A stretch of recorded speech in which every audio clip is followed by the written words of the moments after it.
Hello everyone, আসসালামু আলাইকুম। SSC 2026 পরীক্ষার্থীরা, আজকে আমরা বাংলা প্রথম পত্র ফাইনাল সাজেশন নিয়ে আলোচনা করব। তাই ভিডিওটা কেন নিয়ে সম্পূর্ণ দেখবা। যারা এখনও চ্যানেলটি সাবস্ক্রাইব করনি, চ্যানেলটি সাবস্ক্রাইব করে রাখবা। তার কথা না বাড়িয়ে ভিডিওটা শুরু করা যাক। তো দেখো, তোমাদের সিলেবাসে যে অধ্যায়গুলো আছে, গদ্য পদ্য, তারপর হচ্ছে নাটক উপন্যাসগুলা। তো আমরা একটু মান বন্টন নিয়ে আগে কথা বলবো। মান বন্টন কত নম্বরে পরীক্ষা হবে এইসব নিয়ে আলোচনা করব।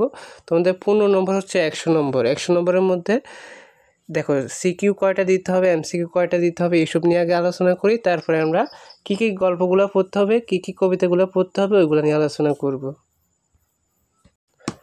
তো সবাই এখানে একটু লক্ষ্য করবা। এখানে দেখো, এখানে তোমাদের সিলেবাস বলা হয়েছে 2026 সালের পরীক্ষা থেকে কার্যকর হবে বাংলা প্রথম পত্র। দেখো, সৃজনশীল প্রশ্নের জন্য 50 নম্বর, বর্ণনামূলক প্রশ্নের জন্য 20 এবং বহু নির্বাচনী প্রশ্নের জন্য 30 নম্বর। আর এখানে প্রতিটি সৃজনশীল প্রশ্নের নম্বর হচ্ছে 10, প্রতিটি বর্ণনামূলক প্রশ্নের নম্বর হচ্ছে 10, বহু নির্বাচনী 1 করে। তো সৃজনশীল প্রশ্ন দেখো, গদ্য থেকে 4টি, কবিতা অংশ থেকে 4টি, মোট 8টি সৃজনশীল থাকবে। আর গদ্য অংশ থেকে ন্যূনতম 2টি, কবিতা অংশ থেকে ন্যূনতম 2টি করে মোট 5টি প্রশ্নের উত্তর দিতে হবে। এটা বুঝতে হবে তোমাদের, যে গদ্য থেকে 4টা, কবিতা থেকে 4টা, মোট 8টা প্রশ্ন থাকবে তোমাদের। গদ্য থেকে কমপক্ষে 2টা এবং কবিতা থেকে কমপক্ষে 2টা করে মোট 5টি প্রশ্ন উত্তর দিতে হবে। তারপরে সহপাঠ, উপন্যাস থেকে 4টি বর্ণনামূলক প্রশ্ন থাকবে, 2টি প্রশ্নের উত্তর দিতে হবে। প্রত্যেকটি প্রশ্নের 2টি অংশ থাকবে, ক এর জন্য 3 মার্ক এবং খ এর জন্য 7 নম্বর বরাদ্দ থাকবে। আর বহু নির্বাচনী প্রশ্ন 30টি থাকবে, গদ্য থেকে 15টি, কবিতা অংশ থেকে 15টি, সব কয়টি উত্তর দিতে হবে। এটা হচ্ছে আমাদের মান বন্টন। হ্যাঁ, তো এখন আমরা গদ্য আর পদ্য যেগুলো বেশি ইম্পর্টেন্ট ওইগুলো নিয়ে আলোচনা করবো, ওইগুলো যেগুলো পড়তে হবে।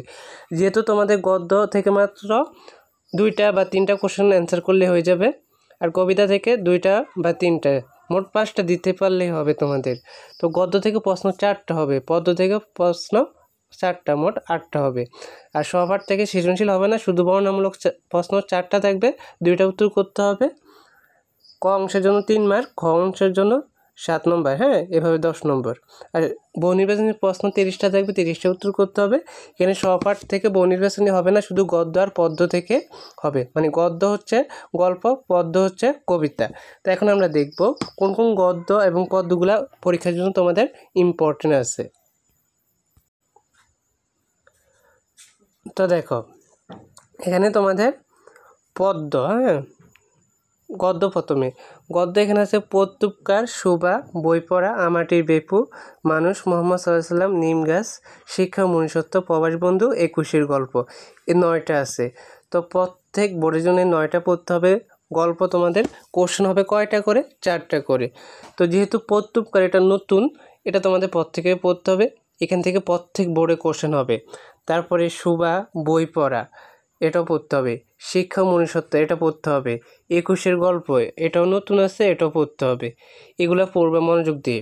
কী কী পড়বা? প্রত্যুপকার, শোভা, বই পড়া, আর হচ্ছে শিক্ষা, মনুষ্যত্ব, 21-এর গল্প। এগুলো আগে পড়া হয়ে গেলে বাকিগুলা পড়বা। এগুলা বেশি ইম্পর্টেন্ট তোমাদের জন্য।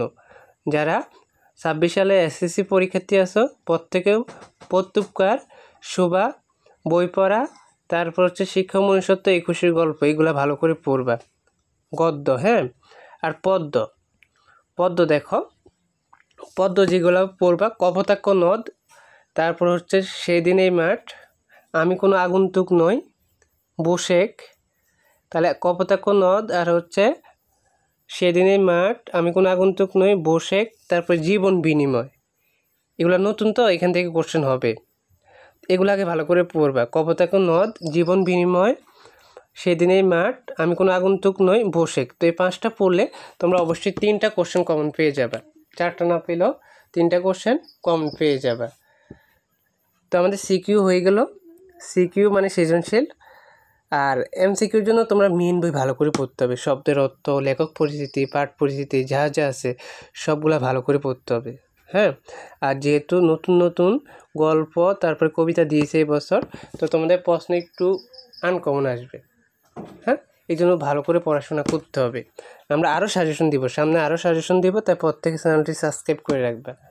ধারাবাহিকভাবে সাজেশন দিতে থাকবো আমরা টেস্ট পরীক্ষার জন্য, তারপর ফাইনাল পরীক্ষার জন্য আরও সাজেশন পাবা, তখন আরও শর্ট করে দেব।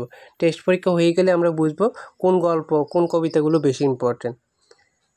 এখন আপাতত এইগুলো পড়তে হবে। তারপরে উপন্যাস দেখো, এখানে উপন্যাসের নাম হচ্ছে 1971, লেখকের নাম হচ্ছে হুমায়ুন আহমেদ। তো এখানে শিরোনাম হচ্ছে মুক্তিযুদ্ধ। মুক্তিযুদ্ধ নিয়ে ক্লাস হচ্ছে তোমাদের। এখানে প্রয়োজনীয় ক্লাস সংখ্যা দিচ্ছে 10টা। তো এখান থেকে 4টা কোশ্চেন হবে, 4টা থেকে 2টা কোশ্চেন দিতে হবে। ক অংশের জন্য 3, খ অংশের জন্য 7 নাম্বার, এভাবে কোশ্চেন হবে। তো এখান থেকে সিকিউ হবে না, শুধু বর্ণনামূলক প্রশ্ন হবে। এমসিকিউ হবে না, শুধু বর্ণনামূলক। তো এটাও ভালো করে পড়তে হবে, এখান থেকে তো আর কিছু বাদ দেওয়া যাবে না। আমরা উপন্যাসের উপরও ক্লাস দেব কয়েকদিনের মধ্যে, তাই পর থেকে চ্যানেলটি সাবস্ক্রাইব করে রাখবা। আরও ধারাবাহিক সাজেশন দিব, এমসিকিউ সাজেশন দিব, তারপরে জ্ঞানমূলক অনুধাবনমূলক কোনগুলো পড়তে হবে, তারপরে তোমরা উপন্যাসের জন্য কোন প্রশ্নগুলো পড়বা, এগুলো সাজেশন পেয়ে যাবে। আর অবশ্যই পর থেকে চ্যানেলটি সাবস্ক্রাইব করে রাখবে। কমেন্টে জানাবা কোন বিষয়ে তোমাদের সমস্যা বেশি, কোন বিষয়ে সাজেশন লাগবে।